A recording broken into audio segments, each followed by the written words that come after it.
Nós vamos passar para a ministração da palavra. Eu quero convidar você a abrir sua Bíblia, por gentileza, no Evangelho de Mateus, no capítulo 3. Evangelho de Mateus, capítulo 3, verso 11. A Bíblia nos fala a respeito do ministério de João Batista. Ele veio como precursor de Cristo. E antes de apresentar publicamente a Jesus por ocasião do seu batismo no Jordão, João Batista afirma, verso 11 de Mateus capítulo 3, eu batizo vocês com água para arrependimento, mas aquele que vem depois de mim é mais poderoso do que eu, do qual não sou digno de carregar as sandálias. Ele os batizará com o Espírito Santo e com fogo. Eu vou repetir mais uma vez. Eu batizo vocês com água para arrependimento, mas aquele que vem depois de mim é mais poderoso do que eu. Se você puder, diga isso comigo. Mais poderoso do que eu. Ele diz, do qual não sou digno de carregar as sandálias, e ele os batizará com o Espírito Santo e com fogo. Nós precisamos perceber que João Batista surge no cenário preparando a vinda de Jesus, o ministério de Cristo. Ele é um precursor, ele vem anunciando não apenas a chegada do Cristo, mas chamando o povo ao arrependimento em todo o tempo. A ideia do propósito do seu ministério é a preparação. Mas ele está dizendo, nesse momento, eu estou batizando com água para arrependimento. Assim que Cristo se manifestasse, ele instituiria o seu próprio batismo nas águas. Esse batismo substituiria o de João, como nós vemos em Atos no capítulo 19, Paulo explicando para os Efésios, João batizou para arrependimento, Jesus já veio, instituiu dele. Mas a ênfase não é apenas que Cristo também teria um batismo em água. A ideia era, ele os batizará com o Espírito Santo e com fogo. Ou como dizem algumas versões, ele os batizará no Espírito Santo e em fogo. Então, eu quero tomar essa declaração, esse anúncio de algo que até então é desconhecido nas Escrituras e ao longo da história. Um tal de batismo que não é com água. A palavra batismo no original grego, ela significa imergir, mergulhar, colocar para dentro de. Então, o que João está fazendo na água, e parte da ideia praticada no arrependimento por ele anunciado, é o entendimento que já existia na lei de Moisés, de uma purificação. Então as impurezas, por exemplo, Deus estabeleceu claramente que com o pecado se lidava diretamente com o sangue do sacrifício dos animais, e as pessoas que haviam praticado impurezas precisavam de um rito de purificação que envolvia água. Em João no capítulo 3, a Bíblia nos mostra uma discussão entre os discípulos de João e outros judeus por causa da purificação. E o contexto é o batismo. De alguma forma eles juntaram a ideia e agora, em vez de apenas irem ao templo, pegarem a água e ali se lavarem, o batismo está sendo praticado em larga escala. E milhares estão vindo e professando publicamente seu arrependimento, entendendo a necessidade. Mas João está dizendo, quando aquele que eu vim preparar o caminho chegar, ele não apenas os levará ao que vocês estão esperando, a redenção de Israel, que envolve a redenção dos nossos pecados, mas ele os batizará com o Espírito Santo. A pergunta é, o que é o batismo no Espírito prometido, não por João, mas ele foi apenas um instrumento, a voz profética, que sinalizou aquilo que o próprio Jesus chama de a promessa do Pai. Qual seria a ótica que o próprio Cristo daria a essa declaração de João Batista? Atos capítulo 1, versículos 4 e 5. Depois da ressurreição, a Bíblia nos diz, no versículo anterior, o 3, que Jesus, depois de ter padecido, se apresentou vivo aos seus apóstolos com muitas provas incontestáveis, aparecendo-lhes durante 40 dias, cerca de 1 mês e meio, falando das coisas relacionadas com o reino de Deus. Numa dessas muitas conversas, onde Jesus está calibrando a doutrina, o ensino, a pregação dos apóstolos, o verso 4 diz assim, comendo com eles, deu-lhes esta ordem, não se afastem de Jerusalém, mas esperem a promessa do Pai, a qual vocês ouviram de mim. O que é que Jesus está falando da promessa do Pai? Em Lucas 24, 49, você precisa lembrar que o Evangelho de Lucas é o primeiro tratado escrito por Lucas a Teófilo, mas o segundo tratado, que é a continuação, escrito pelo mesmo Lucas, o evangelista, também a Teófilo, é o livro de Atos. No finalzinho de Lucas, capítulo 24, verso 49, ele registra a declaração de Jesus: eis que envio sobre vocês a promessa de meu Pai. Permaneçam, pois, na cidade até que vocês sejam revestidos do poder que vem do alto. Agora Jesus repete a declaração. E ele afirma para eles o seguinte: não se afastem de Jerusalém, mas esperem a promessa do Pai, a qual vocês ouviram de mim. Porque João, na verdade, batizou com água, mas vocês serão batizados com o Espírito Santo dentro de poucos dias. Quando Jesus fala que João batizou com água, mas que eles seriam batizados com o Espírito, não é apenas recapitular o ocorrido, é lembrar da declaração de João: eu estou batizando com água, mas virá outro que irá batizar vocês no Espírito Santo. Jesus está dizendo: a hora está chegando. Dentro de poucos dias isso vai acontecer. Então, algo que eu e você precisamos compreender quando olhamos para a palavra de Deus é que existe. Eu introduzi rapidamente o assunto no domingo, mas a gente não tinha nem o tempo, nem a ênfase de explicar o que eu quero detalhar aqui. É que há duas experiências distintas com o Espírito Santo. A primeira delas, ligada à conversão, diz respeito à habitação dele em nós. O Espírito de Deus passa a habitar na vida de todo aquele que se converteu a Cristo e de fato nasceu de novo. Mas há uma segunda experiência. Ela pode acontecer junto com a primeira, ela pode acontecer logo depois da primeira. Infelizmente, alguns demoram para que eles tenham a segunda experiência. Não há uma ordem, um espaçamento, né, que Deus tenha estabelecido, mas são experiências distintas. E a segunda experiência nós chamamos de um revestimento de poder. Quando falamos a respeito do que acontece na conversão, que é o Espírito Santo vindo habitar em nós, Efésios capítulo 2, verso 22 diz que nós estamos sendo edificados para sermos morada de Deus no Espírito. Ou seja, Deus na pessoa do Espírito Santo veio morar em nós. É isso que a palavra de Deus está dizendo. Em 1 Coríntios 3,16, Paulo pergunta: vocês não sabem que são santuário de Deus? A ideia de santuário era o lugar da morada, da habitação de Deus. E que o Espírito de Deus habita em vocês. Ao que eu e você precisamos compreender, ele não veio apenas para nos tocar, ele não veio apenas nos encher num momento, ele veio para morar em nós.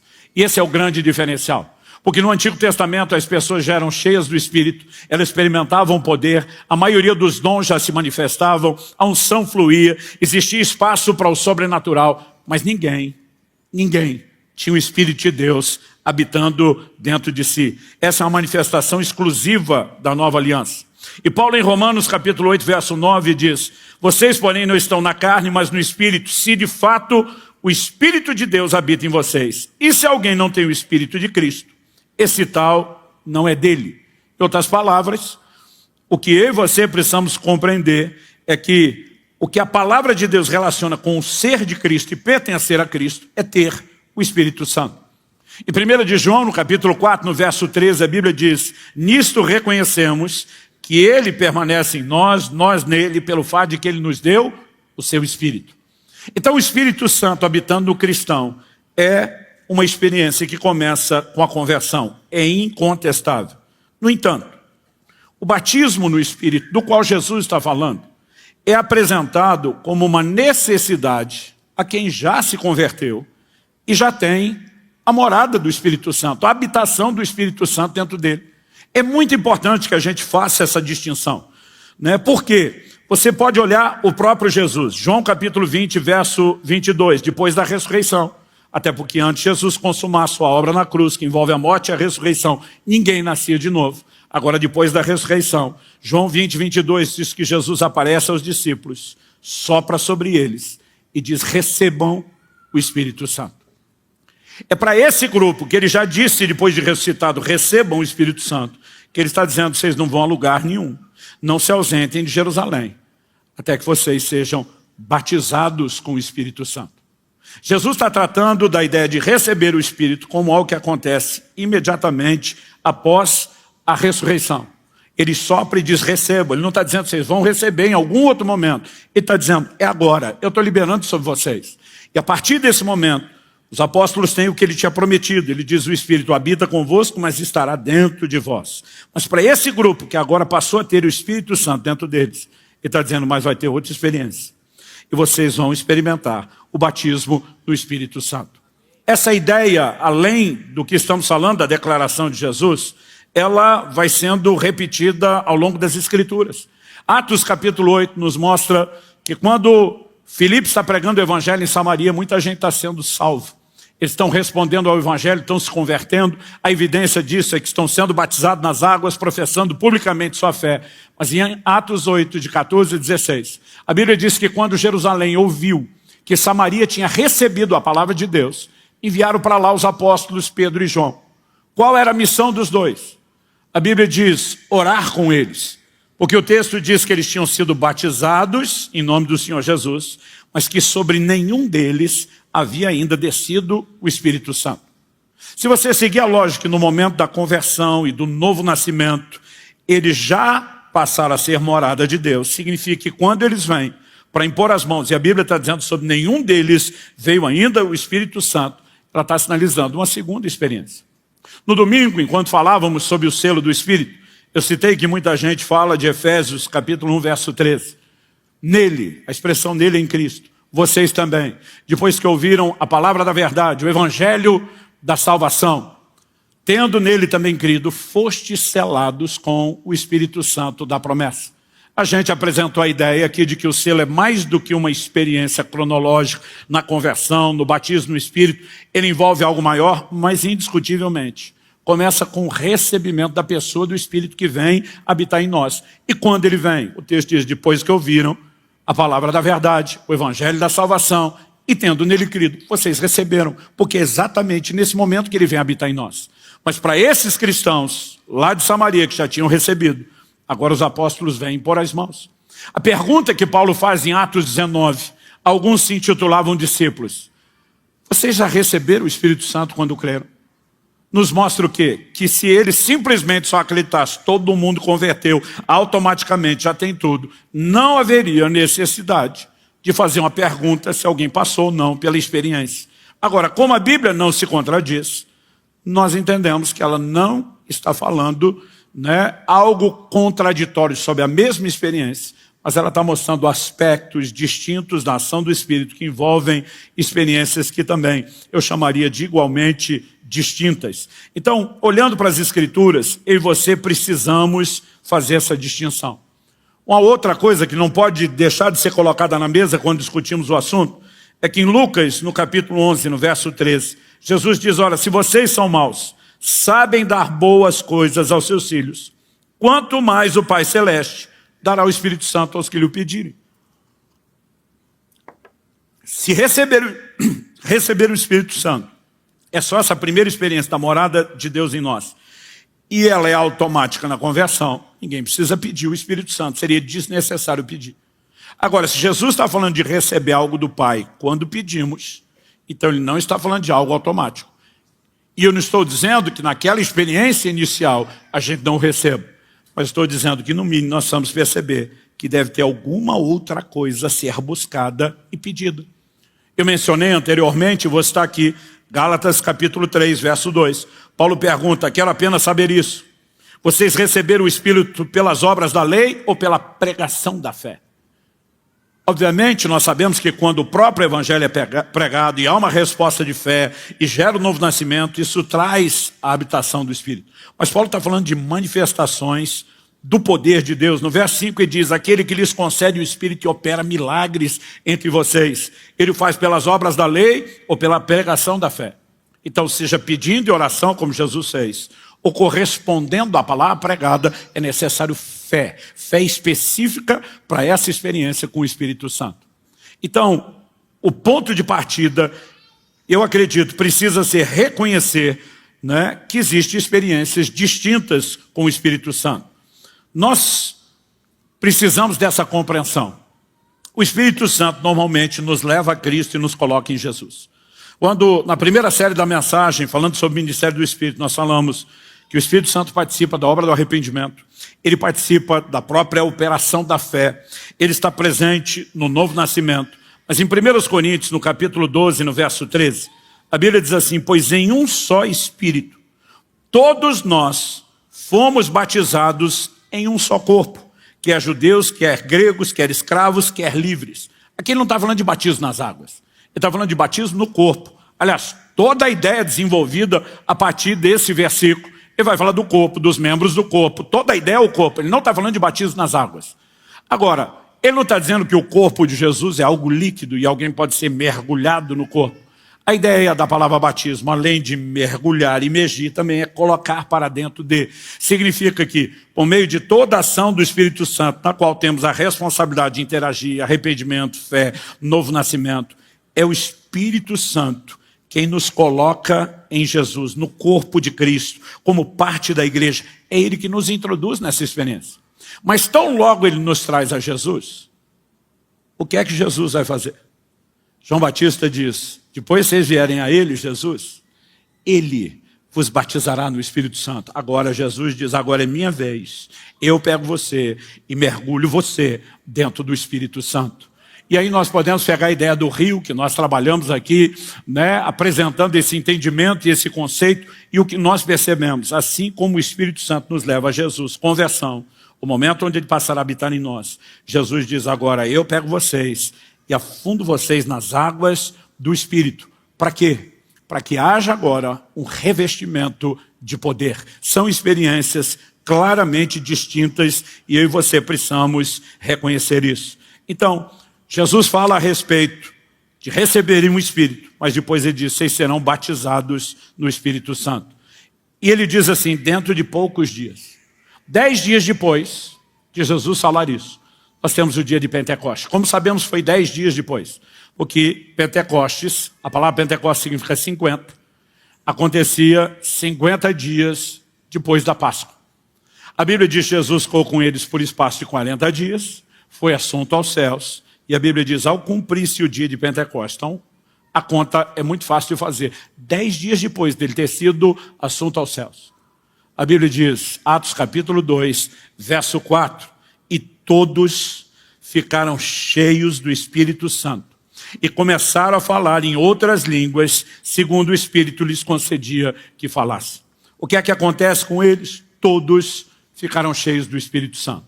Então a Bíblia relaciona a experiência do batismo no Espírito prometido por Jesus, não só com o revestimento de poder, mas com o enchimento do Espírito Santo, com o ser cheio do Espírito Santo. E essas definições são muito importantes dentro da construção da nossa visão e da nossa doutrina. Pastor, o que é a segunda experiência em si? Porque a primeira, a conversão, o novo nascimento, né? O início de todo o processo de Deus, nós sabemos, o Espírito Santo vem habitar em nós, ele já é um capacitador. Mas a segunda, qual a necessidade de uma segunda experiência? Nós falamos de ser cheio do Espírito, não é você ter mais dele. Tem muito a ver com a ideia dele ter mais de você. Envolve um lugar de entrega e de rendição, e o próprio Espírito Santo quer trabalhar em nós, nos ajudando a chegar a esse lugar. Mas essa experiência, ela tem sido vista por alguns cristãos como se fosse um alvo a ser alcançado. Em algum momento, em algum lugar da minha caminhada, eu vou chegar lá. E na cabeça de muito crente é, quando eu chegar lá, aleluia, cheguei, não tem mais nenhum outro lugar para ir. E eu quero dizer, é um grande engano. O batismo no Espírito não é um alvo a ser alcançado. O alvo é a transformação na imagem de Jesus. É chegarmos à estatura do varão perfeito. Esse é o alvo. O batismo no Espírito é apenas a porta de entrada para uma vida do sobrenatural. E é por isso que ele precisa ser buscado com intensidade, né, com determinação, porque eu e você precisamos passar logo por essa porta e adentrar a dimensão do sobrenatural. Jesus diz em Atos, no capítulo 1, no verso 8, recebereis poder ao descer sobre vós o Espírito Santo. Já fizemos ao longo do processo da série de mensagens a distinção entre unção interna e externa. Unção interna, normalmente Deus faz algo por nós. Nós lemos lá em 1 de João, no capítulo 2, nos versos 20 e 27. Primeiro ele diz, vós tendes a unção do santo e todos têm de conhecimento. No verso 27 ele diz, e não tendes necessidade de que ninguém vos ensine, porque a unção do santo, que é verdadeira e está em vós, ela vos ensina todas as coisas. Quando a Bíblia fala de unção do lado de dentro, que é a presença, a habitação, a obra e o ministério do Espírito, é Deus fazendo algo por nós.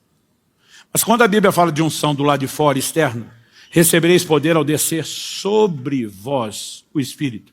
Quando Jesus se levanta e diz, o Espírito do Senhor está sobre mim, porque me ungiu, a ideia é sempre Deus nos levando a fazer algo para Ele. O Espírito do Senhor está sobre mim, porque me ungiu para pregar, para curar, para libertar, para abrir a porta da prisão. Aqui Jesus em Atos 1:8 diz, Recebereis poder ao descer sobre vós o Espírito Santo, sereis minhas testemunhas. A capacidade de testemunhar. Por quê? Eu e você não fomos chamados apenas para pregar um plano de salvação que foi decorado.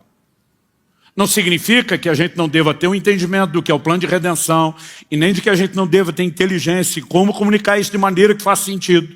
Mas eu e você precisamos do poder para testemunhar. O poder para testemunhar não é apenas algo que tira o nosso medo e dá coragem de falar. Durante muito tempo eu imaginava o poder do Espírito Santo, quase o que é na cabeça de alguns ímpios por aí. Aquela coisa de se eu beber um pouquinho, eu perco, né, a timidez e eu passo a ter coragem de falar. Alguns tratam algo dessa forma, a maneira de soltar a língua no encontro e eu ficar à vontade. E alguns tratam unção quase como se fosse só, o único propósito dela fosse soltar a língua, que eu e você, de alguma forma, vamos vencer a timidez e o medo. E a razão pela qual muitas vezes fazemos essa associação está muito ligada à experiência.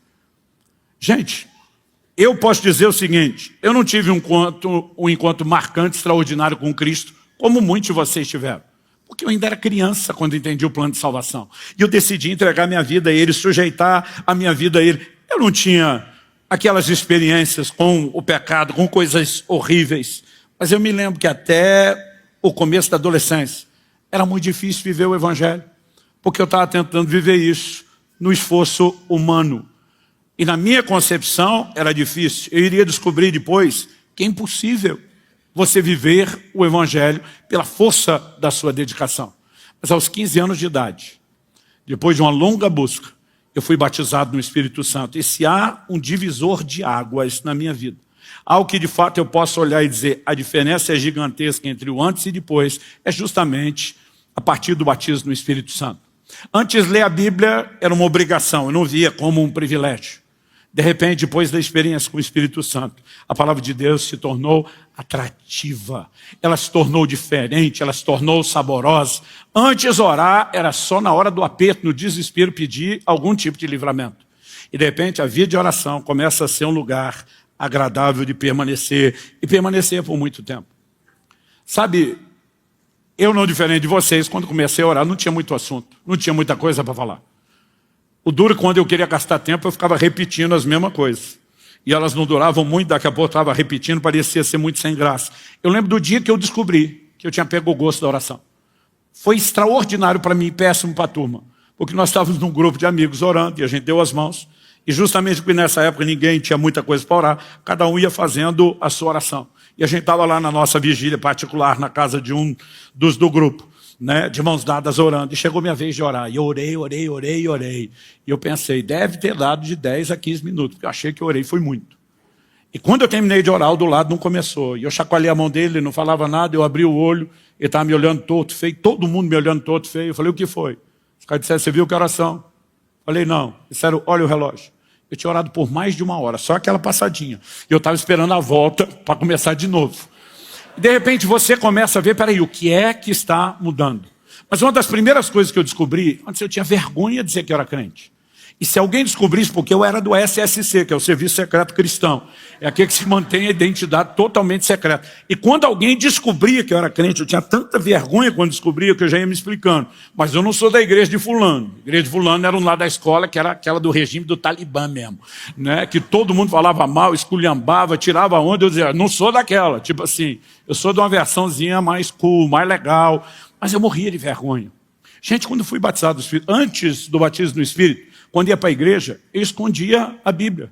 Eu simplesmente pegava, na hora de ir para a igreja, botava ela para dentro da calça e debaixo da camisa, e simplesmente cobria e saía escondido. Não adiantava, os amigos sabiam que era domingo. Eu estava com a família, meu pai era daqueles crentes antigos, raiz, que a Bíblia era tipo desodorante, só usava debaixo do braço, no sovacão. E quando saía, começava a gozação. Pai de Deus, irmão, Pai do Senhor, vai crente, Bíblia, era glória a Deus, aleluia. Eu queria desaparecer. Mas quando eu fui batizado no Espírito Santo, eu comprei a maior Bíblia que eu achei.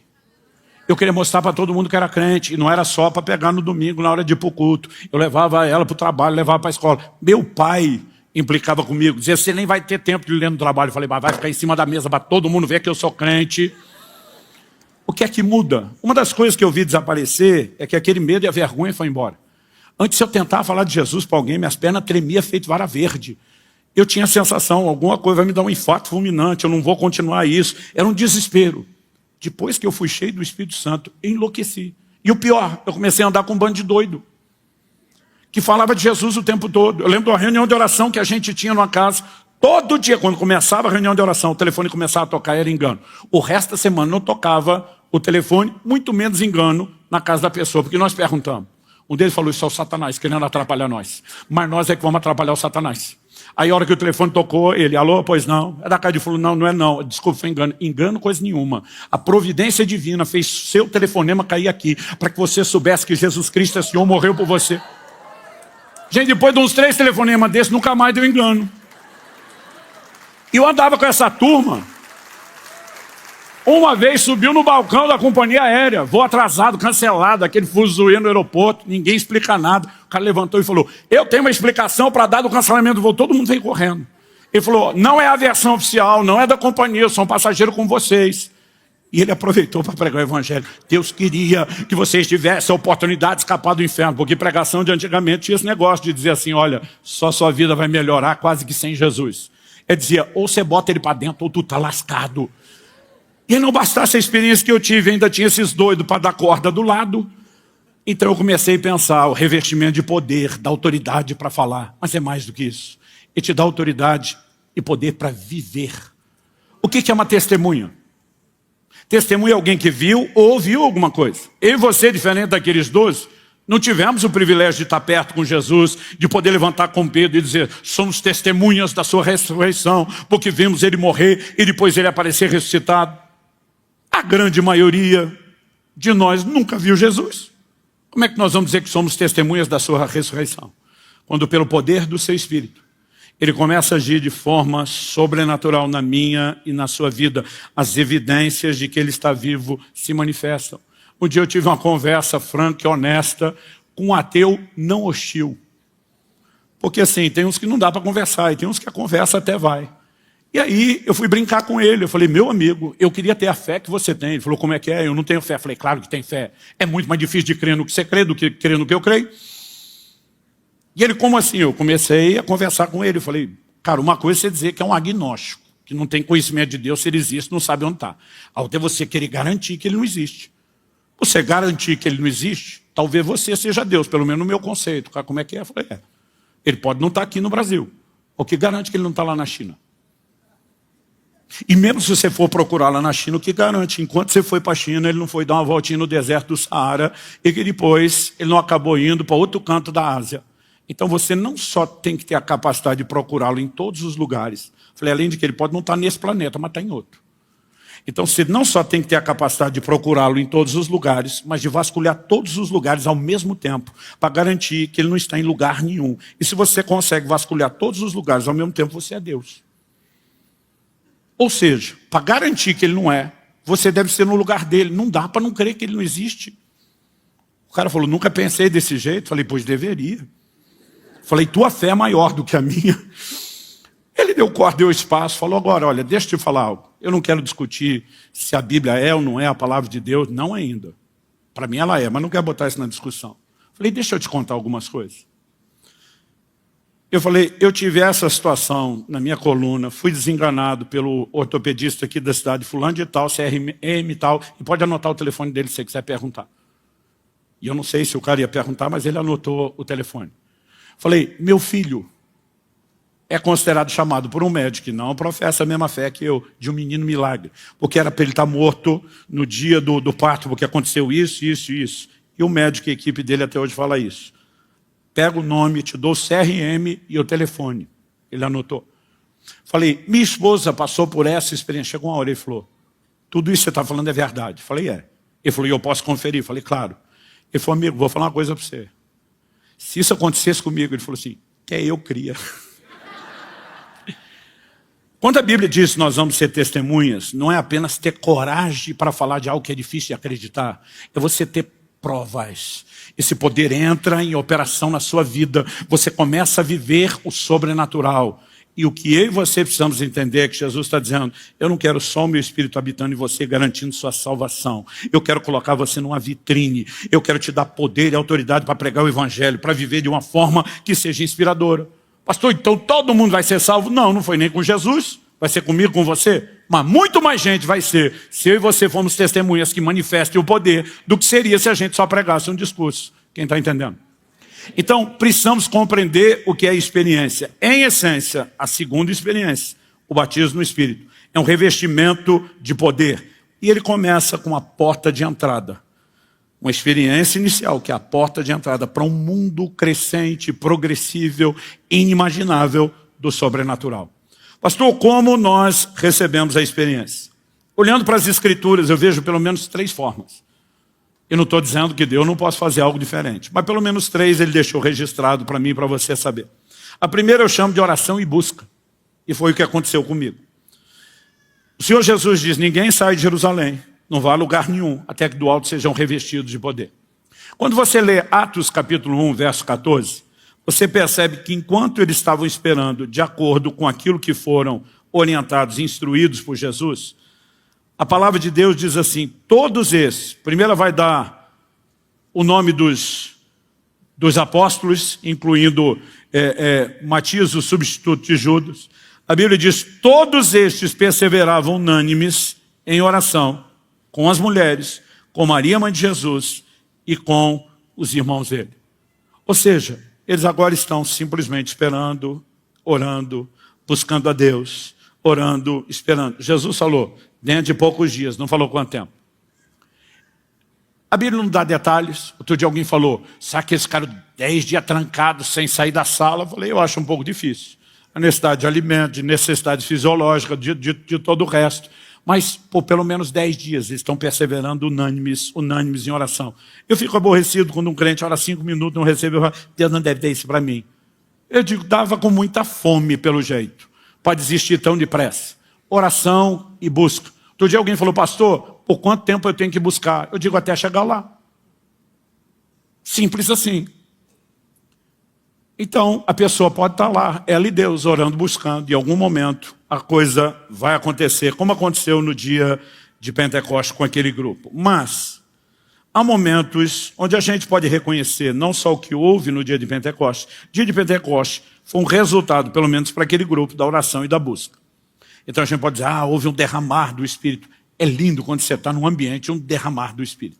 O derramar do Espírito é aquele negócio que fala assim, perdeu o controle. Deus veio. É Deus purinho, veio com força, veio com intensidade, veio de repente.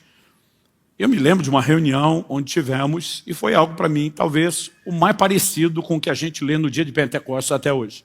Aliás, eu não sei se os outros ouviram, mas eu ouvi o barulho do vento entrando. E aquilo parecia uma onda varrendo o salão. Na verdade, era um ginásio cheio, buscando a Deus. E por onde aquele negócio entrou, do jeito que o barulho veio, foi pegando todo mundo. Foi um negócio massivo. Eu nunca vi nada igual, nem antes e nem depois. Mas aproveitei. Nadei de braçada aquele dia. Foi algo especial. Agora, Atos capítulo 10. A partir do verso 44, a Bíblia diz que Pedro ainda está pregando. Ele não terminou a mensagem, ele não fez o apelo, não deu tempo de chamar o povo na frente, preencher a fichinha da consolidação, nada disso. A Bíblia diz simplesmente, caiu sobre eles o Espírito Santo. Eu gosto da expressão caiu. Eu falo que tem hora que parece que a glória despenca de fazer galo na cabeça. Ela vem e vem com tudo, e simplesmente há um derramar. E eu já vi muita gente foi cheia do Espírito Santo assim. Não dá nem para medir qual era a intensidade da busca, mas parece que estava no lugar certo, na hora certa, né? E de alguma forma foi tocada. Mas a Bíblia também nos mostra.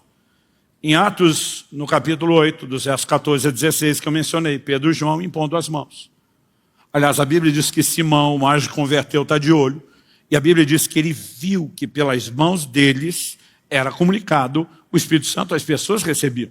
Em Atos 19, Paulo, quando pega aquele grupo que se intitulava discípulos lá em Éfeso, e os batiza na água, e a Bíblia diz que eles foram cheios do Espírito Santo, eles passaram, né, naquele momento em que foram cheios do Espírito Santo, estou fazendo referência aqui a Atos 19, versos 5, passaram também a profetizar. Quando eu olho para isso, eu fico pensando, poxa, a Bíblia fez questão de registrar que Paulo impôs as mãos sobre eles, assim como Pedro e João fizeram.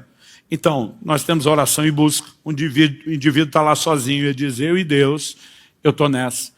Existem momentos onde há um derramar do Espírito Santo. Existem momentos de imposição de mãos.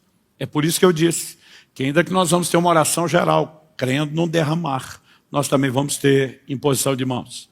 Pastor, se a experiência não acontecer hoje, eu acho interessante a gente saber que tem que lidar com probabilidades. Mas normalmente quando quem me pergunta isso, minha pergunta de volta é: e por que não pode acontecer hoje? Porque parece que a pessoa já está esperando que não aconteça de novo. Se a gente recebe o Espírito pela pregação da fé, e eu e você só cremos que nunca é o dia, a gente pode estar empurrando desnecessariamente uma experiência. Você sabe quem são as pessoas mais fáceis de ser cheias do Espírito Santo? O cara que acabou de converter, que não entende nada, que ninguém botou minhoca ou abobrinha na cabeça dele, que não ensinou conta, que não falou nada. Parece que esses caras estão prontos. Você bota a mão na cabeça, o cara desanda a falar em língua, o que aconteceu comigo? Porque nem sabe o que é aquilo. Mas às vezes o crente ele fica tão cheio de preocupação, talvez ele mesmo quer garantir, não, se não acontecer, eu preciso ter um plano para não duvidar de Deus, mas já está duvidando antes do plano. Antes do plano de não duvidar ser colocado em execução, ele já está. Então minha primeira pergunta é: por que não? Você que está orando e crendo, hoje pode ser o dia. Pastor, o senhor está garantindo? Não. Mas até que termine, não dá para garantir que também não é. Agora, o que eu entendi foi minha experiência. E eu vou dizer para você, para mim era frustrante. Porque eu ia na frente, o povo orava, punha as mãos. E eu costumo dizer, repetir sempre isso: o ruim não é você ir na frente, não ser batizado do Espírito Santo. O ruim é você ir o da frente, ser o de trás, ser o da direita, ser o da esquerda, ser. E você tem a sensação que sobrou só você. Eu às vezes eu falava para Deus: qual é o seu problema comigo? Agora, há muitas coisas que podem ajudar ou atrapalhar. Eu, por exemplo, sempre fui uma pessoa racional demais. O pau pode estar quebrando, mover de Deus, milagre acontecendo. Eu sempre penso mais do que a maioria. Eu lembro de uma reunião que eu estava ministrando em Porto Seguro, na Bahia. E eu dei uma palavra de conhecimento. Não é que a coisa aconteceu do nada. Eu falei: olha, Deus está tocando uma mulher agora. É uma mulher, não é homem. Você vai sentir um calor muito forte no seu ouvido esquerdo e está curando o seu ouvido esquerdo agora. A palavra de conhecimento veio, eu falei e ia voltar a ensinar. Eu pensei, talvez seja um otite, uma dor no ouvido, alguma coisa assim. Uma mulher levanta e vem correndo para frente gritando. Ela era surda desde os 3 anos de idade, daquele ouvido, porque perfurou o tímpano. E ela está dizendo: eu fui curado, eu já estou meio desconfiado. Porque às vezes você fica assim: não, a dor de ouvido é mais fácil do que a surdez. A gente tem essa bobagem. Só que enquanto ela está ali contando a história e eu estou levemente desconfiado, uma outra corre para frente. E ela quer falar, ela quer contar. Eu digo: o que a senhora quer?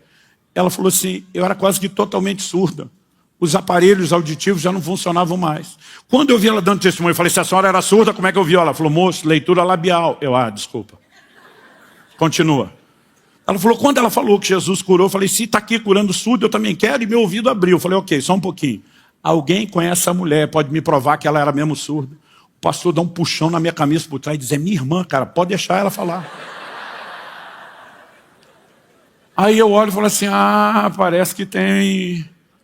Eu quase não vi a surdo ser curado. Começa um atrás do outro. Eu falei: não sei, hein? Será que estão me trolando? E a gente tem essa dificuldade às vezes. Eu tenho essa inclinação. Então, eu imaginei um monte de coisa. Eu botei um monte de filtro de como deveria ser a experiência. A maioria de nós, depois que é batizado do Espírito Santo, você fala assim: alguém devia ter me explicado que era mais simples. Porque o que vem de glorioso, poderoso, extraordinário é depois da experiência. E a gente fica exaltando a experiência. Então, há algumas coisas, obviamente, se a gente ensina, compartilha melhor, ajuda, sim. Outras atrapalham. Se você falar: pastor, parece que o derramar do Espírito não aconteceu, ou aconteceu naquele outro lado da igreja que eu não estava, cheguei depois, sentei no lado errado, que parece que ele não caiu igual, ou impuseram as mãos sobre mim, mas pastor, outro dia um cara falou para mim: todo mundo que impõe as mãos sobre mim não é ungido. Eu falei: uau, o problema está com todo mundo, menos contigo. Sabe, algumas pessoas são mais difíceis. Eu sempre conto a história do irmão que eu apelidei de um irmão cabo de vassoura. Porque eu dizia, orar com ele um cabo de vassoura era a mesma coisa. Ele permanecia lá duro, imóvel, sem nenhuma expressão de sentimento. Primeira vez que fui pregar na igreja dele, no final da mensagem falei sobre ser cheio do Espírito Santo, chamei à frente quem não era. Acho que uma meia dúzia veio à frente, não era muita gente, a igreja era pequena. Mas quando eu orei, o pastor não pensou assim: 6 foram batizados. Ele pensou: 100% de resultados. E aí ele encosta em mim e falou, cara, tem um irmão da minha igreja que está há muito tempo esperando pelo batismo do Espírito Santo, mas não chegou lá. Ele falou, parece que você tem uma graça. As pessoas querem inventar coisa e explicação. Aí, você não oraria com ele? Eu falei, traz ele amanhã. Ele falou, não, ele está aqui. Eu falei, está aqui? Tá. E não veio receber oração? Ele, pois é. Essa hora que alguma coisa te diz assim, encrenca. Eu falei, não veio por quê? Ele falou, é uma longa história. Mas ele está meio decepcionado, já cansou de receber oração. Está lá no fundo, vestido assim, assim. Foi entregando o cara para mim. Você não vai lá falar que você sentiu de orar com ele? Eu falei, eu não vou mentir, eu não senti. Falei, mas eu posso quebrar o seu galho. Eu vou lá falar que você entregou ele, beleza? Ele falou, se é pro bem dele, pode falar. Aí eu saí e fui pro fundo. Quando estava chegando, o cara já começou a rir. Falou, o pastor me entregou. Eu falei, te entregou. Falou que você é um buscador crônico do batismo do Espírito Santo, que o negócio não funciona. Mas eu sou teimoso. E eu comprei a briga. Posso orar com você? Ele falou, claro. Quando falou claro, pensei, nem foi tão difícil. Só que tão logo ele falou, claro, ele falou, mas antes do senhor orar, só quero te dizer algo. Eu falei, o quê? Ele falou, quero que o senhor saiba que os melhores já oraram e não aconteceu nada. Pensa num negócio animador. Aí eu, querendo dar de bom, falei, quem são os melhores? Tipo, tu tá me medindo com quem? Ele começou a falar o nome. Não é que eram os melhores mesmo? Do circuito nacional e internacional. Eu falei, todos esses homens, mulher de Deus, botaram a mão na sua cabeça. Aham, meu pastor é bem relacionado. E não aconteceu nada. Ele falou, fica à vontade. Irmão, eu orei, fiz cara de fé, bati o pé no chão, gritei. E não aconteceu nada. Eu voltava a cada 2, 3 meses naquela igreja, eu mirava ele. Se você não vier pedir oração, eu vou atrás de tu. E acho que ele já pensava, lá vem o pobre do pastor. Mas, gente, Deus é tão bom que ele ajudou e socorreu esse irmão. Foi a coisa mais inusitada que eu vi no meu ministério. Eu lembro de uma mensagem que eu preguei, no final comecei a orar com o povo. Tinha uma unção descomunal aquele dia. E eu comecei a chamar o povo à frente. Mas a gente estendia a mão e assim, 20, 30, debaixo do poder de Deus, pro chão. Era muita cura, era muito milagre, muita coisa acontecendo. Mas era tanta gente no chão, parecia uma guerra. Aquele monte de corpo no chão. Que o povo não conseguia chegar onde a gente estava. Então eu estou falando do início da década de 90, a gente não tinha microfone sem fio. Aí eu viro para o pastor e falei, tem um microfone do fio maior, eu chegar lá, aquele ali no canto, aí pegou, eu vim puxando aquele monte de fio, desci. Só que eu já estava em pé 1 hora pregando com um sapato novo, daquele que você usa sem ter experimentado. Apertado. Mas assim, engolindo meus dedos, eu não aguentava mais. Eu lembro que ali antes de descer a orar, eu falei, gente, as irmãs que estão de salto, quiser ficar mais à vontade. Eu vou ficar à vontade, ó. Ranquei o sapato, fiquei de meia. Lembro até hoje, uma meia salmão, Adri.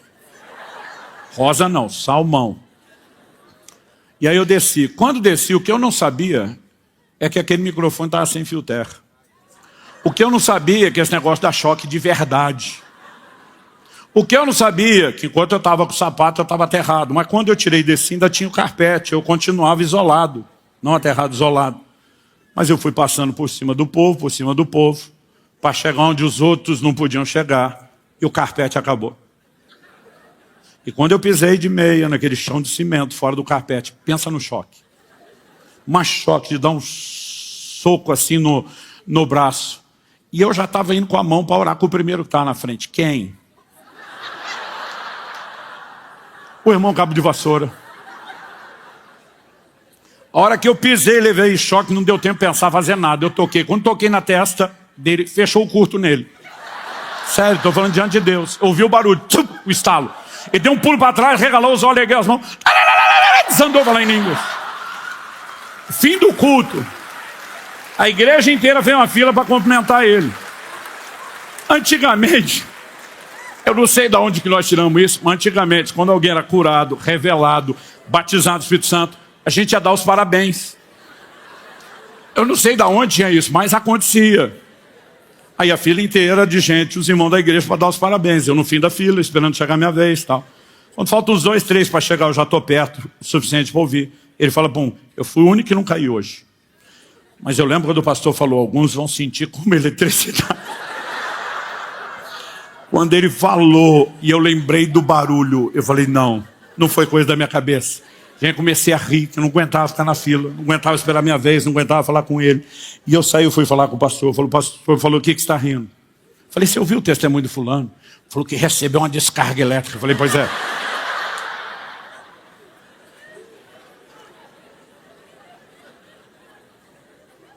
O microfone do fio grande, o pastor botou a mão na cabeça, porque ele sabia do que ele não tinha me avisado. O sem fio terra. Falei, aquele que você não me contou, que eu tirei o sapato, que acabou. Eu falei, alguém tem que contar para ele que aquilo não foi o Espírito Santo. O pastor falou, eu não vou falar. Falei, se você não falar, eu falo, alguém tem que falar. Ele olhou para mim e falou assim, Subirá, calcula a probabilidade estatística. Depois de tanto tempo que a gente está orando, clamando por esse cara que está emperrado, que o motor não pega de jeito nenhum. Tem um problema no motor de arranque dele. Ele falou, qual a probabilidade de você aparecer hoje com o sapato que você está usando a primeira vez, que você não testou, que você não aguenta mais, na hora de orar com ele, dele não conseguir chegar, dele ser o primeiro, dele estar exatamente no final do carpete, e ele foi falando, eu comecei a pensar a probabilidade estatística, falei, difícil. Ele falou, a descarga que ele sentiu pode não ter sido sobrenatural, mas Deus usou. Falei, estou com você nessa. Falei, eu também não vou falar não. Gente, durante uns 2 anos ia naquela igreja. Eu ficava do lado dele no louvor, eu ria, e eu pensava, não posso falar. Ele olhava para mim com a cara, Deus está abençoando, eu dizia, você nem imagina. O que eu quero te dizer, se eu apliquei fé para um cara desse, que não era nem ovelha do meu rebanho, eu vou aplicar por você. Nem que seja um choque que te pegue de surpresa uma hora dessa. Aliás, a gente podia ter planejado um microfone desse hoje, né? Não, estou brincando. Esse tipo de coisa você não planeja, você vê Deus fazer. Aonde eu quero chegar nesse momento? Pastor, como saber se eu já recebi a experiência? Seja pela busca pessoal, seja por um derramar do Espírito, seja pela imposição de mãos. Como é que eu realmente sei que algo aconteceu? Em primeiro lugar, quando você se converte, o Espírito Santo vem habitar em você, você já tem elementos que permitem alguns níveis de experiência com o Espírito Santo. Mas quando falamos do revestimento de poder, existem algumas coisas que não podem ficar de fora. Quando falamos de evidências genéricas. Por exemplo, se Jesus prometeu um revestimento de poder, mas eu não vejo evidências do poder, do sobrenatural, nada acontecendo e da operação dos dons, é o que vale a pena eu me questionar. Eu realmente experimentei isso e não estou entendendo como interagir, ou eu ainda não tive a experiência. Aí você fala, não, pastor, isso aí é a sua veia carismática, pentecostal, eu fui criado de outra forma, eu tenho um pouco de dificuldade com essas coisas, tem uma outra maneira de eu avaliar a minha vida. Eu falei, eu acho difícil não ter o resultado que Jesus prometeu, mas a Bíblia não fala de uma coisa só. Gálatas 5,16 fala de uma vida de vitória sobre a carne. A Bíblia diz, andar em espírito e jamais satisfareis as concupiscências da carne. Mas de vez em quando eu pergunto para alguns, tudo bem, que você não está vendo o tal do outro poder lá, mas o poder interior para vencer também não está rolando. Eu digo, está faltando algo. Mas além desse pacote de evidências que vão se manifestando, algumas lentamente com o tempo, existe algo específico que a gente possa tratar como uma evidência física inicial, por assim dizer, e que entre não apenas no lugar de informação, mas talvez até de ênfase bíblica, eu quero te dizer que sim, existe. A promessa que foi feita no início por João Batista já tinha sido feita pelos profetas. Jesus repete e teria o seu cumprimento.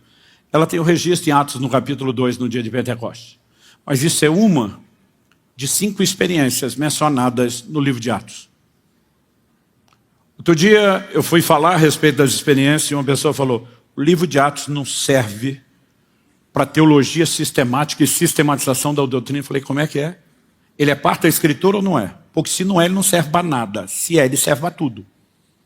O que você não pode é pegar o que o livro de Atos diga, ou pelo menos você tentar fazer parecer que está dizendo, em contraste com o resto. Eu falei, você vai falar de movimento missionário, você passa no livro de Atos e a doutrina cabe.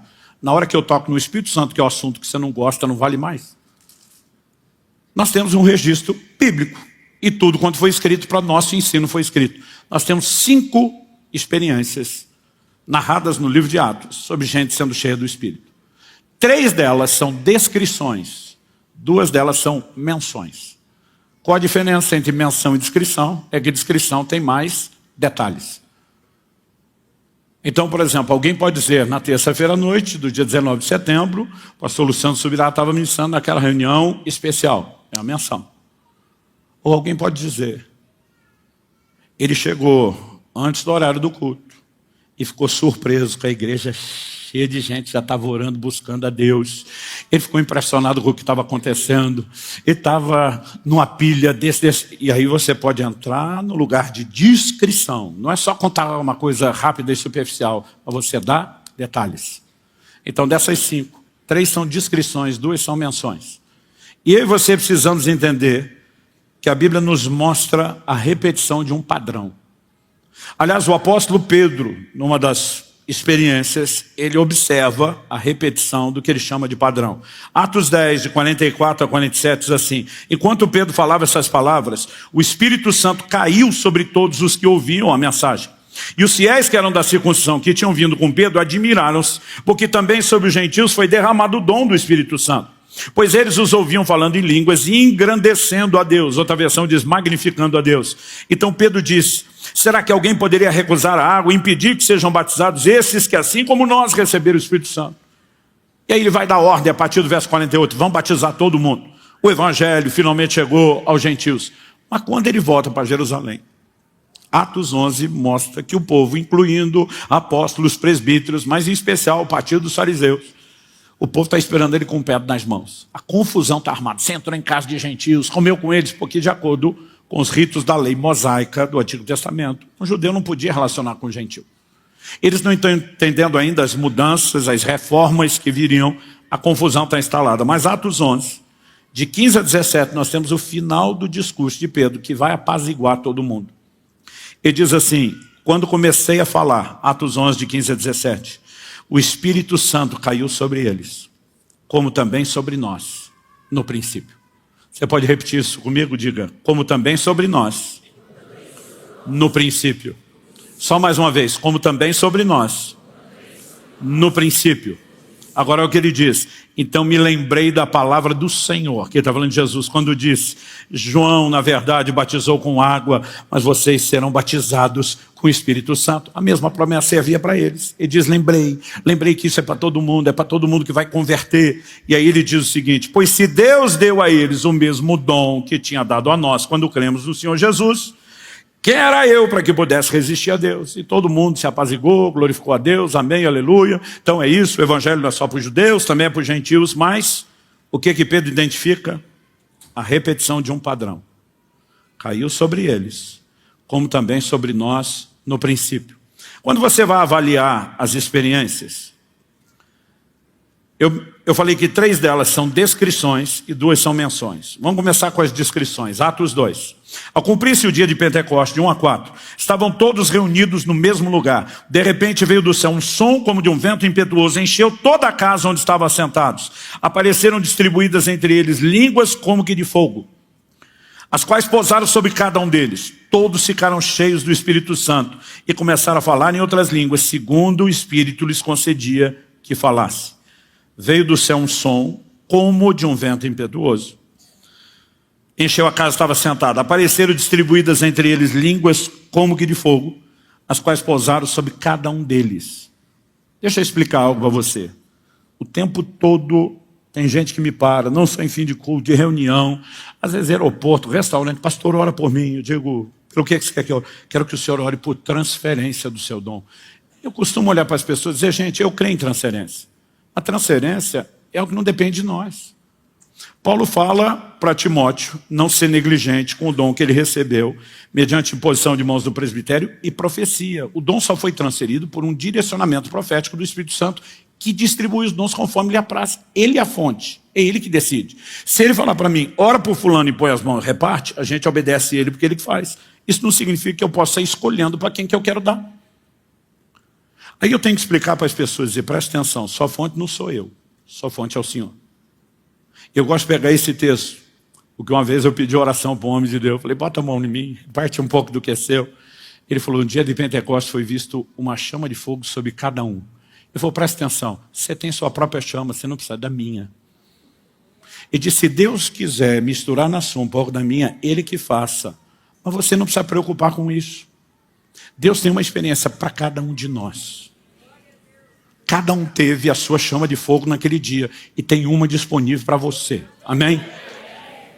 Mas o texto diz que foram cheios do Espírito e começaram a falar em línguas. No dia da casa de Cornélio, quando Pedro está pregando, nós acabamos de ler o texto de Atos 10. Houve ruído como que de vento? Não. Foram vistas línguas como que de fogo sobre a cabeça de cada um deles? Não.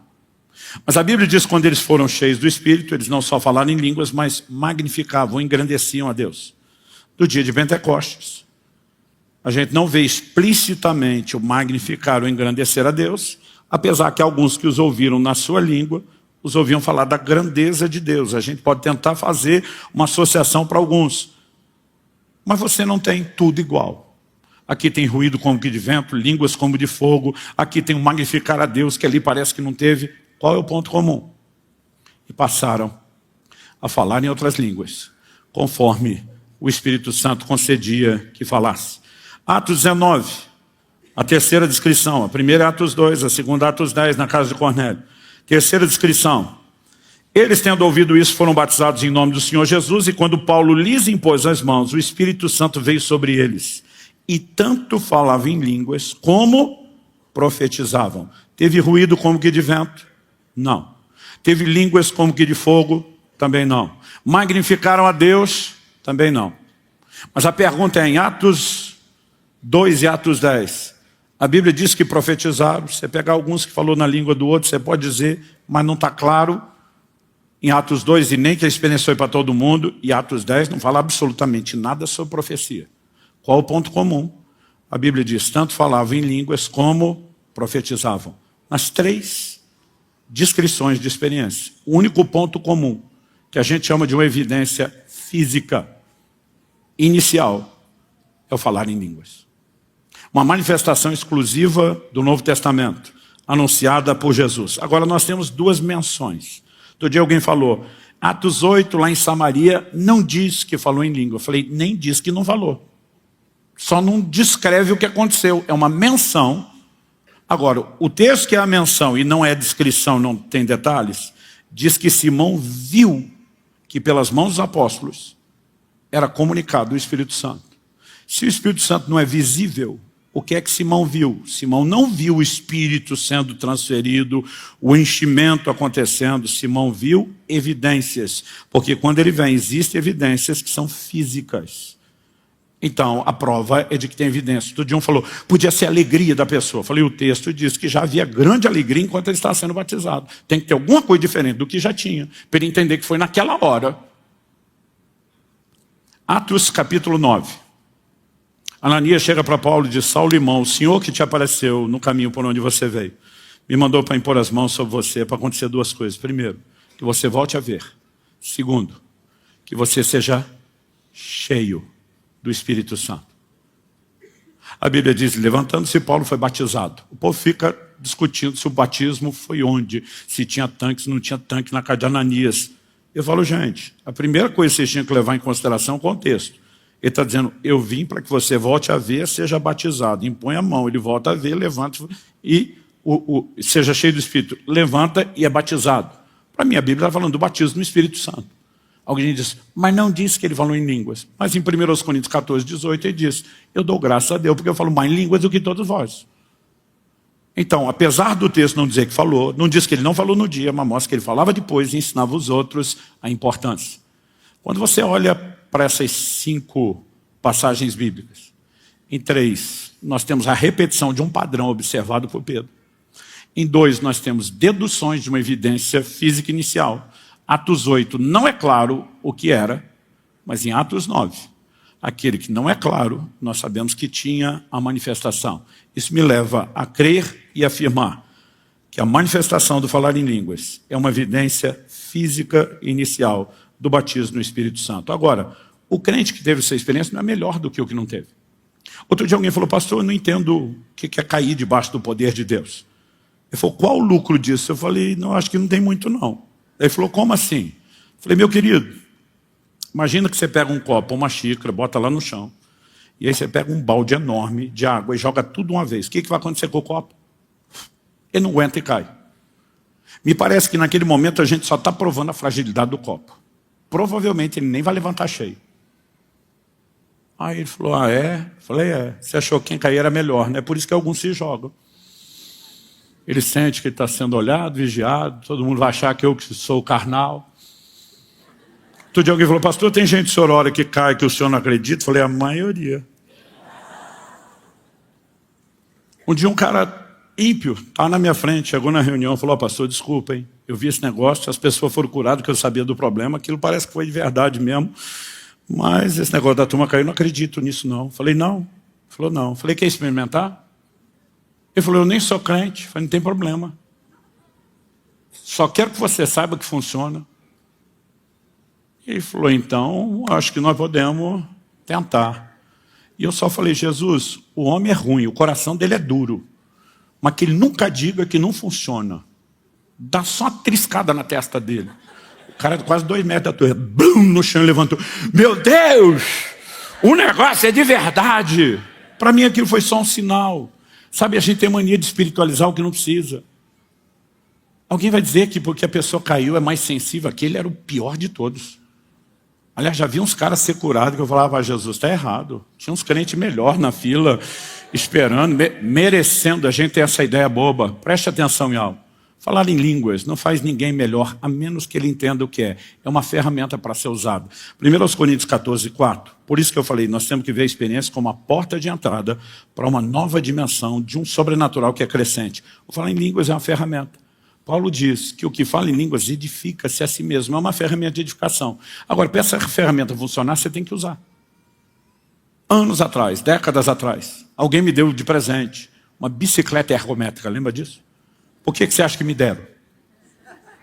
Muitos de vocês não conheceram minha versão antiga, que eu estava bem acima do peso.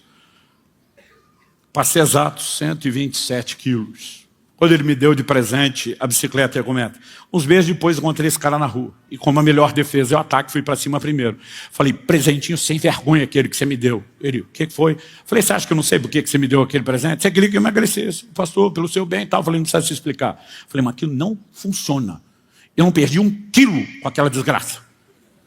Ele falou, sério, pastor? Eu falei, nem 1 quilo, nem meio quilo, não perdi 100 gramas, não perdi nada. Ele falou, quanto tempo por dia o senhor pedala? Eu falei, era para pedalar?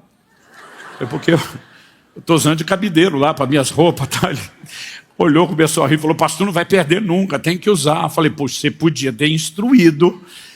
Eu estava de brincadeira com o assunto, mas tem uns crentes que fazem essa estupidez. Ele está lá diante de Deus dizendo, esse negócio não funciona. Imagina Deus olhando, dizendo, tu pedalou? Não. E imagino Deus com a vontade de fazer assim. O crente que falou em língua não é melhor do que o que não falou. Aliás, conheci muito crente que nunca falou, que eram piedosos, homens e mulheres de Deus. Nem se essa coisa de tentar comparar e medir por isso. Agora eu fico pensando, se esses que não falaram e não usaram a ferramenta de edificação já são top, eu fico imaginando, imagina, se ainda usasse algo que ajudasse a melhorar ainda mais. Então, a questão não é tentar ficar validando quão espiritual é um, qual é outro. Alguns de nós, por N motivos, às vezes é a formação, é a maneira como fomos doutrinados de maneira contrária. A gente tem dificuldade. Meu pai tinha muita dificuldade, amava a Deus. Eu vi muitas evidências dos dons. Eu não posso dizer que o homem não foi cheio do Espírito Santo. Eu nunca vi meu pai falar em línguas. Eu sou de uma época que a gente não podia nem perguntar esse tipo de coisa. Agora, em vez de simplesmente só ficar tentando justificar, a minha pergunta para alguns é, por que não? Isso é uma ferramenta de edificação. Na minha vida tem sido uma das coisas mais importantes, o tempo que eu gasto falando em línguas. Paulo diz, se eu orar em línguas, minha mente está sem fruto, mas o meu espírito, ele ora. E você pode fazer isso enquanto faz um monte de outra coisa. Eu estou lá pagando 1 hora de cardio no elíptico.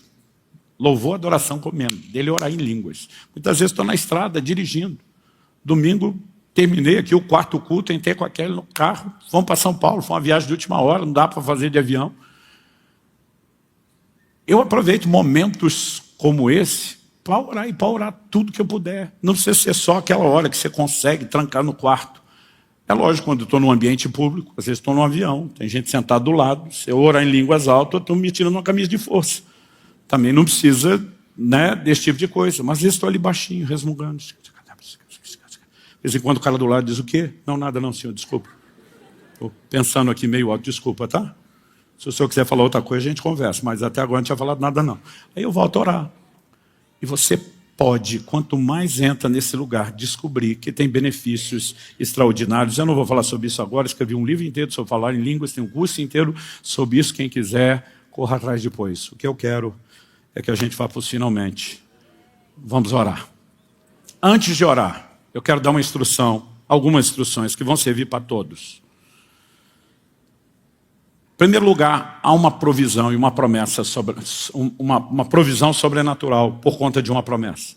Pedro, no dia de Pentecostes, disse, para vós é a promessa, para os vossos filhos, para aqueles que estão longe, para quando o Senhor nosso Deus chamar. Desde que meus filhos nasceram, Kelly e eu fizemos um acordo. A gente dizia, não vamos orar em línguas na frente deles quando eles são crianças, porque eles não entendem. Eu não quero que daqui a pouco eles estão imitando os pais o que houve, sem saber. Então a gente não fala nada na frente deles. Mas a gente fica orando por eles. Toda noite, quando eles iam dormir, eu botava a mão na cabeça deles e dizia assim, o mais rápido possível, que sejam cheios do Espírito Santo. Que o Senhor os pegue sem que eles entendam, né, o que é experiência, o que não é. Também sem que dê tempo de alguém botar alguma coisa contra. Mas que seja algo inquestionável, que é o Senhor. Um dia meu filho Israel, então de uns 6 anos de idade, fala, pai, precisamos conversar. Eu falei, ok, filho. Ele falou, está acontecendo uma coisa estranha comigo. Eu falei, é mesmo, filho, o que é? Ele falou, sabe quando a gente está orando e vai orando, e quando o senhor vai orando bastante, tem aquele momento que vai ficando gostoso a oração? Eu falei, sei. Ele falou, nessa hora está acontecendo uma coisa estranha comigo. Eu falei, o que, meu filho? Ele falou, eu começo a falar umas coisas que eu não entendo. Eu falei, é mesmo? Ele falou, é. E eu agindo como quem nem sabe o que é aquilo. Foi interessante, filho. Ele falou, pai, eu estava pensando aqui, será que a gente pode ter um momento de oração? E se acontecer, o senhor de repente depois dá uma avaliada e me dizer o que é isso? Eu falei, podemos, filho. Vai que acontece, né? E aí nós dobramos o joelho e começamos a orar. E ele naquela entrega, aquela busca apaixonada. Daqui a pouco esse menino destampou, falar em línguas, do jeito que eu nunca vi ninguém orar. E eu estou olhando aquilo e dizendo, Deus, o senhor pegou mesmo o menino. Minha filha estava com seus 6... São 3 anos diferentes. Quando ela estava com seus 6 anos e pouco, mais ou menos a idade, eu falei, filha, deixa eu te dizer uma coisa. Pode acontecer que em algum momento desse, quando você está no seu tempo com Deus, na oração, que você sinta uma coisa meio diferente na oração. Ela falou, tipo, falar umas coisas que a gente não entende. Eu falei, o senhor está por fora, já está acontecendo. Eu falei, Jesus, o senhor pode fazer isso, mas nós aplicamos fé. Para nós é a promessa, para nossos filhos. Minha esposa, ela estava na oração e busca. Ela não recebeu no derramar, ela não recebeu na imposição de mãos, mas Deus a visitou. Eu tenho ouvido muita gente contar a experiência, teve um sonho. E no sonho ela falava em línguas. E alguns acordaram falando, outros acordaram com medo de ser só um sonho. Há muitas formas e maneiras, mas nós precisamos crer. Há uma provisão sobrenatural para cada um de nós. Deus não faz acepção de pessoas. Então, em vez de, porque não aconteceu ainda, você ficar justificando que não vai acontecer nunca mais, você tem que se perguntar, por que não vai acontecer a partir de agora? Segunda instrução. Alguns que se converteram e vieram de uma experiência com o mundo espiritual, principalmente com o recebimento de espíritos, eles ficam com um certo receio do Espírito Santo. Eu quero te dizer, ser cheio do Espírito Santo é a coisa que você mais precisa. Porque Jesus disse que depois que o espírito o imundo sai de alguém, ele vê a casa vazia, arrumada, adornada, mas vazia. Ele diz, vou voltar e vou trazer companhia, outros 7, e a Bíblia diz que o estado vai ser pior. A libertação se consolida não é com a saída do que é ruim, é com o enchimento do que é bom. Então, quem mais precisa disso é quem veio desse mundo, dessa experiência. Agora, alguns ficam naquele medo. Por quê? Ele trata o Espírito Santo quase como fosse incorporar o que ele incorporou. E não tem nada a ver uma coisa com outra. Presta atenção. Você não corre o risco de receber nada ruim. Jesus disse, se vocês são maus, sabem dar coisas boas aos seus filhos, se pedir pão não vai ganhar pedra, se pedir peixe não vai ganhar serpente ou escorpião, quanto mais, Lucas 11:13, o Pai Celestial não dará o Espírito Santo aos que pedirem. Pedir o Espírito Santo não vai ganhar outra coisa. Pedir o Espírito Santo não vai ganhar demônio, não vai ganhar espírito ruim, nada disso. Ele está dizendo, eu estou comprometido a dar o que você pediu e não a coisa pior em troca. Então nós precisamos acreditar nisso e perder o medo da experiência. Terceiro e último lugar, eu não gosto de falar demais.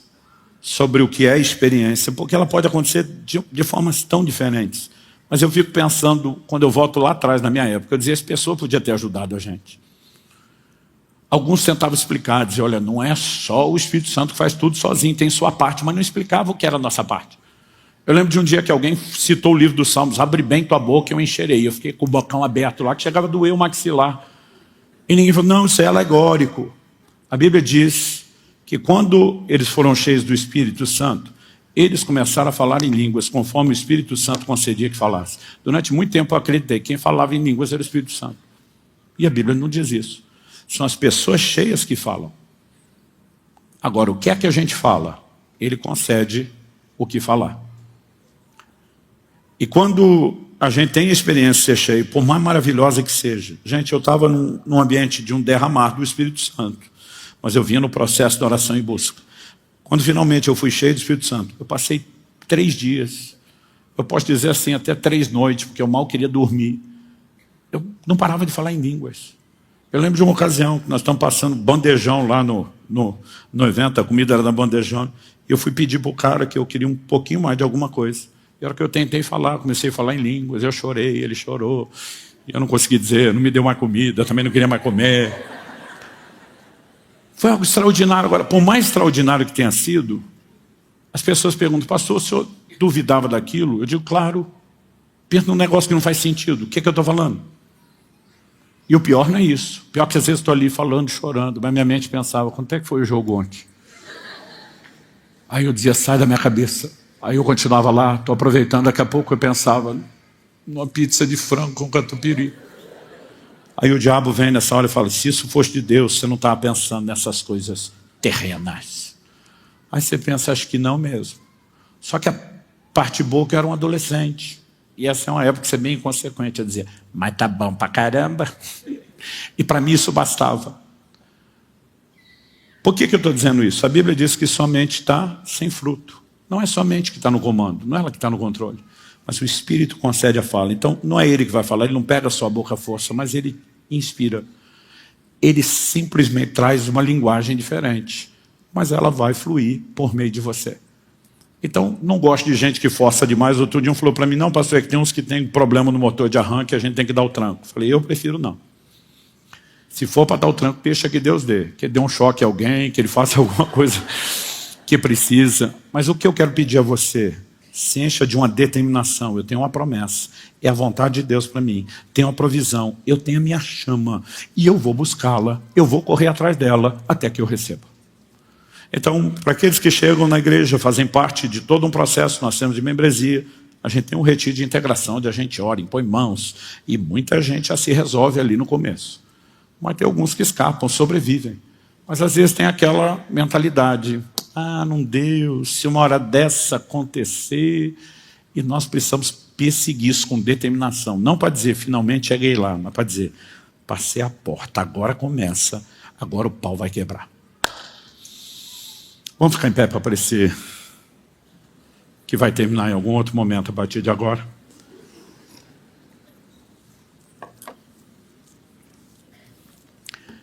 Antes de orarmos por aqueles que não tiveram experiência, essa não é a noite só para quem não teve a experiência. Em Atos no capítulo 4, nós vemos o mesmo grupo de apóstolos que já tinha tido o enchimento de Atos 2.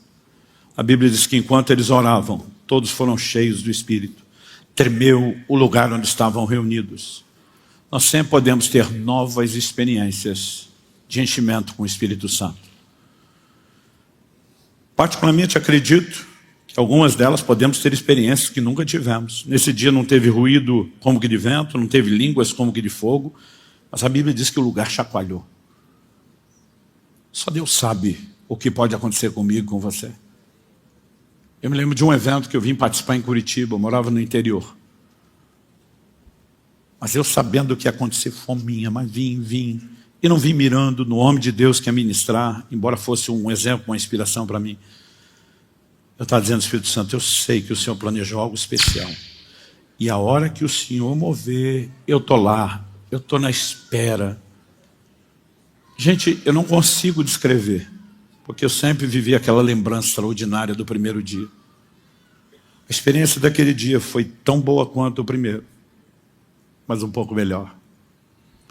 E Deus simplesmente me fazia lembrar disso, dizendo, eu não quero só que você volte a ter aquilo que teve, eu quero que você tenha o que você ainda não teve. Embora a gente quer dar um foco especial na oração genérica e depois exposição de mãos, para quem ainda não carrega as evidências e manifestações do enchimento, do revestimento de poder, primeiro, todo mundo tem que saber, se entregou a vida a Cristo, se você de fato se posicionou em fé e nasceu de novo, o Espírito Santo já está dentro de você e isso é algo extraordinário. Mas quando você combina, não só ter habitação, mas o revestimento de poder, e com essas duas coisas você ainda entende o que nós vamos falar domingo, de como deixar Ele te guiar e te liderar, isso se torna uma química explosiva. Então, eu quero que você ore e clame a Deus de coração, assim, como se não houvesse amanhã. Como se tudo dependesse só de hoje, só dessa oração que você vai fazer. E mais importante do que sentir, são as evidências, os resultados que vêm depois. Quando as pessoas perguntam, pastor, o que o senhor sentiu? Eu falei, sentia nada. Eu simplesmente destampei a falar umas coisas que eu não entendia, eu não conseguia parar. Eu chorava emocionado porque coisas estavam mudando dentro de mim. A minha forma de pensar começou a ser reprogramada naqueles 3 dias. Eu, de repente, passei a sentir um amor por Jesus. Uma fome pela palavra dele. Uma vontade de conhecê-lo que eu nunca tinha sentido. Mas eu não chorava pela experiência. Eu chorava pelo que estava acontecendo dentro de mim. Mas os resultados começaram a se tornar cada vez mais intensos e evidentes e tudo mudou. Mais importante do que sentir.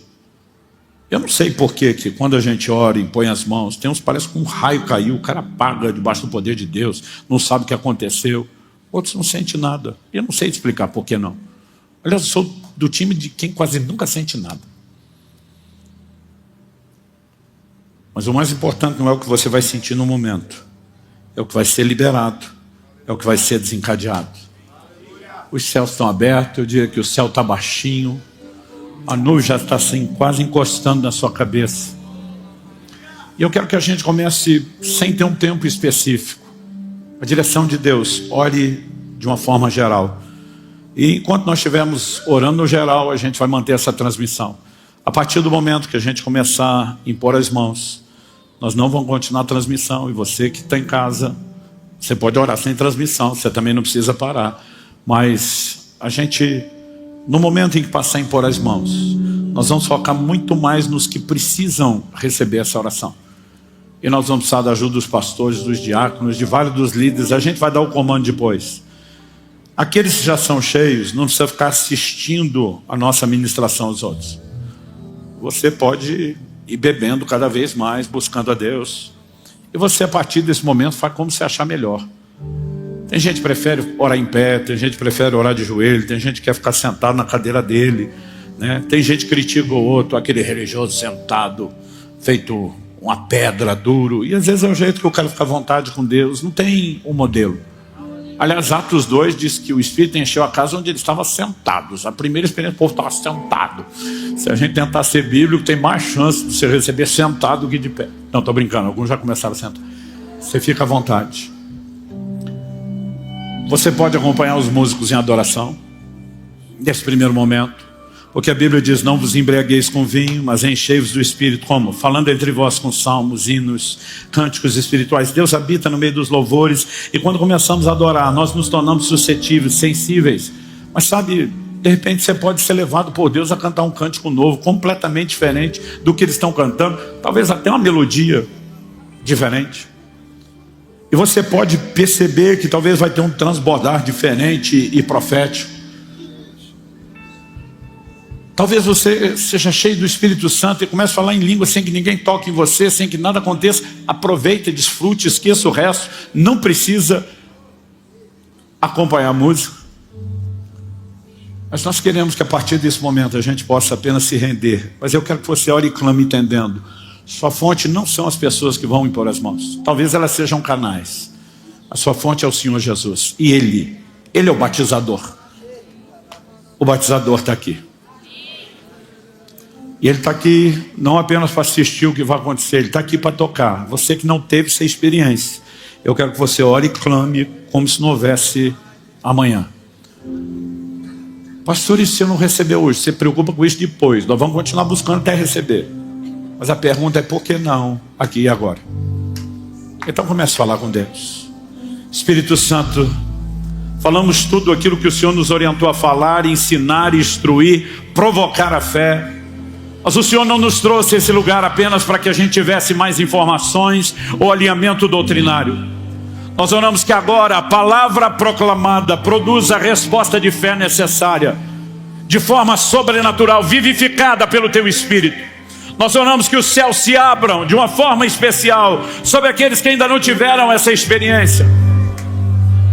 Embora todos aqueles já tiveram, Pai, nós oramos por um novo enchimento, por uma nova experiência. Mas, Pai, clamamos que o Teu Espírito seja derramado sobre a vida de cada um neste lugar, daqueles que nos acompanham por essa ministração, ao vivo, ou mesmo depois de forma gravada.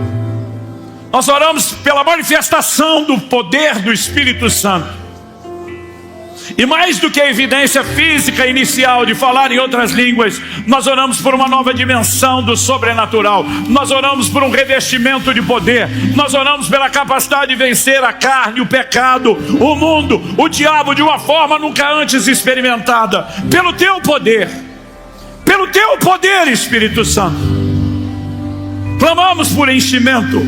Clamamos por revestimento de poder. Clamamos pelo cumprimento da promessa. E declaramos em fé que a promessa é nossa, é dos nossos filhos, é de cada um que ainda não se converteu, está longe, a quem o Senhor irá chamar, é de cada um que está aqui, já foi chamado, e nós tomamos posse, nós cremos, e nós clamamos pelo Espírito Santo, não apenas por mais dele, nós queremos que o Senhor tenha mais de nós, Senhor.